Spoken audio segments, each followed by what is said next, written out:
Panel, my father once told me in a thick Nigerian accent, my son, even if an elephant and an ant get into a fight with one another, the ant will continue to fight because its will to survive is greater than its will to surrender.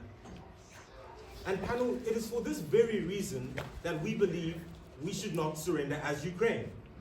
Allow me to elaborate with some rebuttal. Firstly, side proposition over here comes up and makes quite a few assertions. One being, well, Russia does not have the ability to continue their destruction. Two being, sanctions of the war has affected everyone. And the third one, they have also misunderstood what exactly it means to surrender. Allow me to tackle each issue. Okay, first one, Russia not being able to just continue their destruction. How?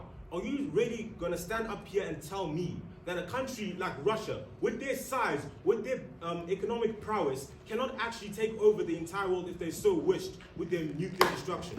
And they fail to understand how Saddam, they fail to understand how by having the power that they do have, if they so wish to take over other nations after them destroying Ukraine, this could continue to a process where the rest of Europe gets taken over and the process just continues and continues and continues because we lost to Ukraine. Saddam. Another thing that they failed to understand was that the sanctions of the war that are currently affecting other nations will continue if Russia does take control of Ukraine. How? Because what nation would actually want to buy from Ukraine that is now owned by Russia? It is going to be a rebranded version of Ukraine, basically owned by Russia, meaning that other nations will still continue not wanting to buy or sell or even interact with those nations, meaning that Ukraine continues to suffer, and that, by the way, is our most vulnerable actor. The most vulnerable actor suffers if we surrender, and I'll explain why after defining what it means to surrender, because certainly side proposition does not know what surrender actually means. So, surrender means to give something up. Sit down. Surrender means to give something up completely, wholeheartedly. I cannot surrender and still withhold something from you. It makes no sense. So in their best case, they can negotiate, right? How does this work? So they sit down on a round table and then they just discuss, well, I believe that I can have this, I can have that, this benefit, that benefit. But how does this work if you are the one that surrendered? If you surrendered, you basically have little to no say because you surrendered. You're the one that gave up. If you gave up and I say, look, we are doing something this way, and you say, no, I feel like doing it the other way, I'll be like, well, you're the one that surrendered, you're coming to me looking for peace, therefore the terms upon which peace can be achieved will be in my metrics and not yours. Even if we do give you a benefit, the benefits will be more on my side than it will be on yours, therefore surrendering on your side makes no sense because it does not benefit the most vulnerable actor, Ukraine. Except. You stated that apparently Russia has potential to take over like the entire world and the entirety of Europe. Why would you continue to resist if they're automatically just going to beat Ukraine? So I wasn't necessarily, on both sides of the house, on both Ukraine and on both Russia, they have the ability to I'm not saying take over the entire world, but I'm saying that they do have the ability to destroy one another with nuclear weapons. They both have access to them. What I'm also saying was that Russia is a superpower, so you downplaying their abilities makes no sense. That is basically the clarification I was making. And also, please note that side proposition keeps making these short-term fixes. Let's end the war now. Let's stop the fighting. Let's stop the violence, which we're all for. Everyone wants to stop the violence. However, the conditions upon which we stop the violence also matters. Because if we stop the violence now, and violence can still continue in the long term, then that stopping the violence now is not beneficial. We need to make sure, sit down, keep quiet.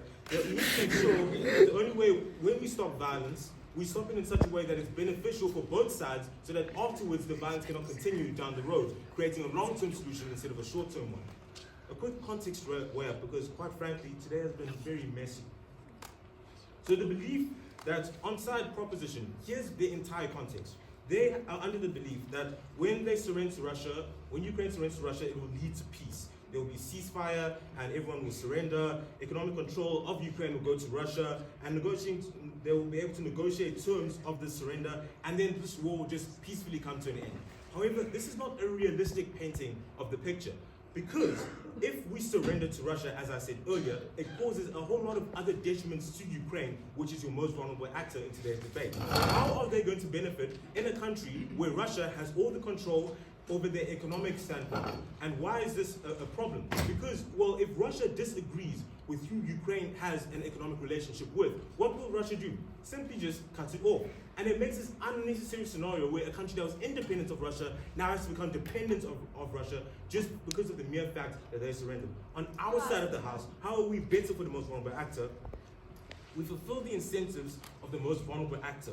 We preserve the identity of Ukraine. We preserve the culture and the language of Ukraine. We preserve what is most valuable to them. We enable societal liberation. We prevent the loss of lives, but continuing to fight in an effort to uphold the quality of life of the Ukrainians instead of forcing them to face some sort of oppression from the Russian regime that will take over the Ukrainian nation.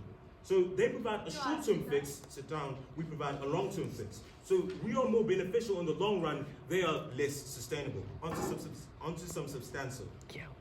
So my substantive mainly consists of the benefits that come with continuing the war in Ukraine. So the benefits include the following: the preservation of identity, sovereignty, and economy. So first, identity was touched on by my first speaker.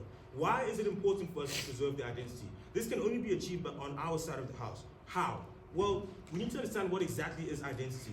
Identity refers to what exactly makes you, you. It makes you who you are and sets you apart from everyone else. What makes you unique from the group? How is this applicable to Ukraine in today's debate? Well, because Ukraine has their own distinct culture, their own distinct beliefs and values, and because of that, it separates them from Russia.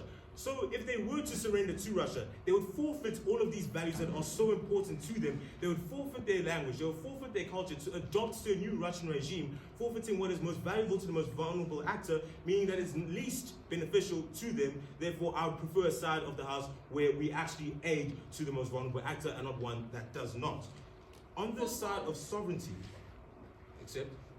During the riots in 2022, were you concerned about being South African? During the riots of 2022, everyone was concerned for their lives. Everyone was concerned about being safe in the place that they are. Obviously, safety is still valuable. What I'm still saying is that your culture is also valuable. We cannot just say that because, well, something dangerous is happening outside, we then forfeit your own culture. It makes no sense. Sovereignty is also neglected on their side of the house. How so? So sovereignty is the ability to make your own choice in the absence of coercion. That is the important part, the absence of coercion. Why is this important? Well, surrendering would forfeit Ukraine's ability to make decisions, and therefore they would lose their own independence as a nation.